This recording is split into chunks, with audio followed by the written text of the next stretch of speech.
What's up mga kapamilya? Sa video nito, ipapakita ko sa inyo kung paano kumita ang channel na to na about sa mga trains na mahigit $117,000. At ang pinaka-importante sa lahat, kung paano mo rin ito magagawa kahit wala ka pang experience sa pag-YouTube or kahit wala ka pang mga subscribers. Lahat meron kakayahang kumita sa YouTube at ipapromise ko sa inyo na maganda to. So, stay tuned! Alright guys, so sa video na ito, ipapakita ko sa inyo kung paano kumita ng $100 or more sa YouTube. Ang mga example na to ay ang mga channels na kumikita na malaki kahit hindi naman sila ang gumagawa ng mga videos.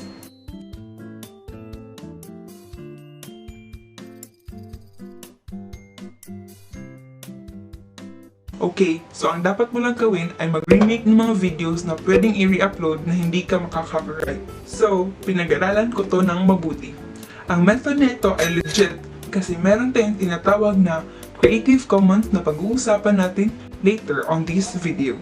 Marami sa atin ang nag-aakala na hindi pwedeng mag-re-upload ng video sa YouTube dahil sa copyright. Well, mostly tama naman. Pero hindi lahat. Merong mga videos na may label na Creative Commons. So, ano nga ba ang ibig sabihin nito? May mga videos na pwedeng gamitin ng lahat. Pwedeng i-edit o pwede ring i-re-upload. At ang maganda pa nito, madali lang natin ma-check kung ang video ay may label na Creative Commons. Ituturo ko ito sa inyo. Pero siguraduhin nyo lang na tatapusin nyo itong video dahil may isang pinaka-importanting bagay na dapat nyong malaman. Okay, so andito na tayo sa YouTube. I-search natin Top 10 Trains. So, sa pangalawang video, meron na tong 4.5 million views. According to Business Insiders, most YouTubers ay nag-average ng $3 per 1,000 views. So, kapag meron kang 1 million views, may $3,000 ka, which is 153,000 pesos. So ngayon, may idea na kayo kung gaano ba kalaki ang pwedeng kitain sa YouTube.